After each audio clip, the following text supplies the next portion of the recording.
Target batch में आपका स्वागत है।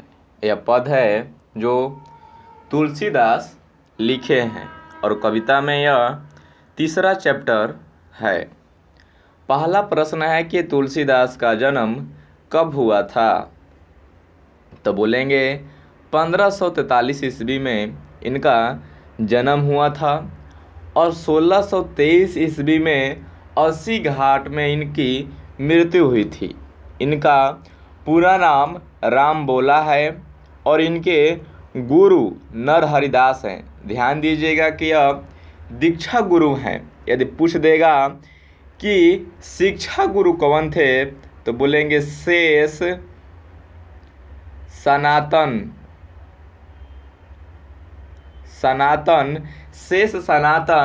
तुलसीदास के शिक्षा गुरु थे और माता का इनका नाम हुलसी देवी एवं पिता का नाम आत्माराम दुबे था। यह प्रश्न पूछ सकता है कि 1478 ईस्वी में किनकी मृत्यु हुई थी, जन्म। तो बोलेंगे सूरदास का जन्म हुआ था 1478 ईस्वी में और 1583 ईस्वी में उनकी मृत्यु हो चुकी थी।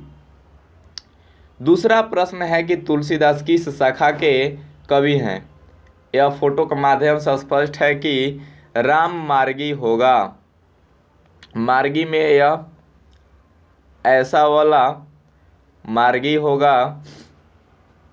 यदि पूछ देगा कि प्रेम मार्गी के कवि कौन हैं तो बोलेंगे जायसी जी, जो कड़बक लिखे हैं। तीसरा प्रश्न है कि तुलसीदास सीता से कैसे सहायता मांगते हैं। तो इस पिक्चर के माध्यम से बहुत ही स्पष्ट है कि यहाँ पर हो जाएगा वाणिकी, क्योंकि वह अपना गुहार श्री रामचंद्र के पास पहुँचाना चाहते हैं, जिसमें माता सीता से कहते हैं कि अपने दासी के दास के दुखिया के बारे में उनको बताया जाए। चौथा प्रश्न है कि तुलसीदास किस काल के कवि हैं। तो बोलेंगे भक्ति काल के। पूर्व मध्यकाल या भक्ति काल 1350 से 1650 ईस्वी तक चला था। भक्ति काल के कवि मुख्यतः दो काव्य धाराओं में विभाजित हैं। पहला है निर्गुण काव्य धारा और दूसरा है सगुण काव्य धारा।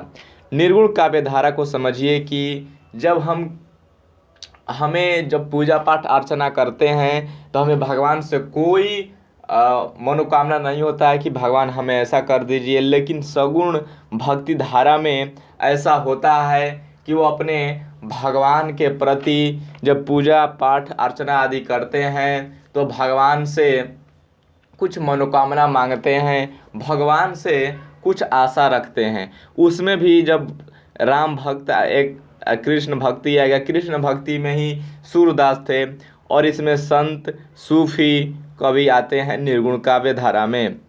पांचवा प्रश्न है कि तुलसीदास का जन्म कहाँ हुआ था। तो यहाँ इनका स्पष्ट है कि इस पिक्चर के माध्यम से राजापुर उत्तर प्रदेश होगा और इनके गांव का नाम था राजापुर उत्तर प्रदेश। इलाहाबाद उत्तर प्रदेश में बालकृष्ण भट्ट का जन्म हुआ था और गुलेर हिमाचल प्रदेश में चंद्र शर्मा गुलेरी का जन्म हुआ था और बेगूसराय बिहार में अपना राष्ट्रीय कवि दिनकर जी का जन्म हुआ था। उसके बाद छठवां प्रश्न है कि कौन सी रचना तुलसीदास की है। तो बोलेंगे कि जो सूर सागर है यह सूरदास